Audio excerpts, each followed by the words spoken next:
Every system you've tried has failed. And it has nothing to do with discipline. You've read the books, downloaded the apps, built the spreadsheets, set the alarms, and for a few days, maybe even a few weeks, something moved. Then it stopped. And you told yourself the same thing you always tell yourself. I just need to want it more. But wanting more hasn't worked. Not once. The reason why has nothing to do with motivation. And the ancient answer to it is the last thing modern culture would ever tell you. There is a man named Wei who found it. Wei was 34. He had tried to build a writing practice 4 times in 3 years. Each time he started well. Each time, around week 2, the habit dissolved. He told his friends he lacked discipline. He told himself he was someone who started things and never finished them. He believed this. He said it out loud. He had given himself a name. One evening, Wei visited an old teacher who lived near the edge of the city, a man who had spent 40 years studying the Analects of Confucius. Wei explained his problem. The late starts, the early quits, the feeling that something was wrong with him. The teacher listened without interrupting. When Wei finished, the old man asked one question. What do you call yourself when no one else is listening? Wei didn't answer. The question sat in the room like something heavy. He went home and tried to dismiss it. It was just a philosophical riddle. Confucius was practical. Surely this had nothing to do with habit apps and morning routines. But the question kept returning.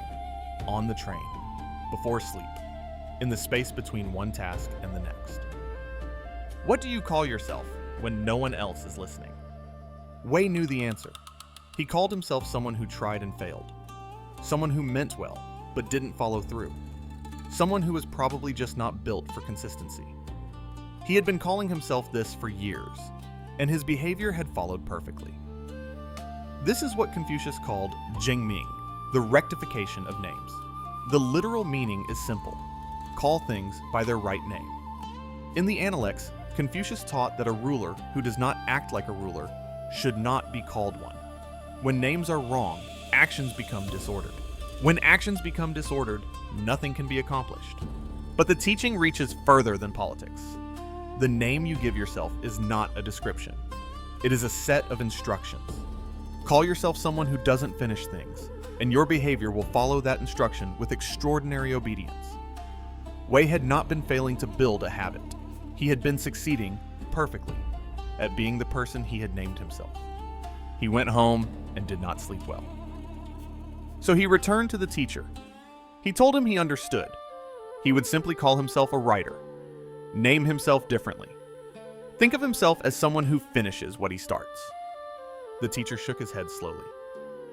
A new name given to an unchanged life is only a louder lie. Wei felt something close to anger. He had come here for a solution. This felt like a riddle with no exit. The teacher continued. He spoke of Xiū Shēn, self-cultivation. This is the teaching from the Dakshui, the Great Learning, one of the foundational texts of Confucian thought. Not the discovery of the self, the construction of it. A person does not find who they are by looking inward. They build who they are through accumulated acts, performed with attention, repeated until they leave a mark. You cannot call yourself a writer, the teacher said, until writing is something you have done. Not once, again and again. The name must be earned by the person who already carries it. Wei went home. He sat down at the small desk by the window. The lamp was on. The page was blank. He picked up a pen. Not because he felt like a writer, because he was testing whether he could become one. He wrote one paragraph. He stood up. The next morning, he sat down again. He did not tell anyone. He did not post about it. He simply sat, wrote something small, stood up again. He was not building a habit. He was building a person.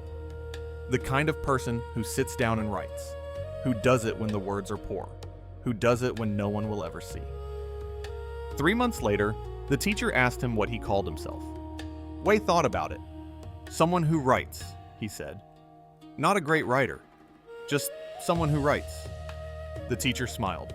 Now the name fits the life. You have not been failing at productivity. You have been trying to act like a person you have not yet built. The ancient teaching is not, choose a better identity. It is, perform the identity until it becomes true. The name follows the action. It was always in that order. This is also why telling yourself to just believe in yourself so often fails, and why the Confucian path to real confidence begins somewhere completely different. 1.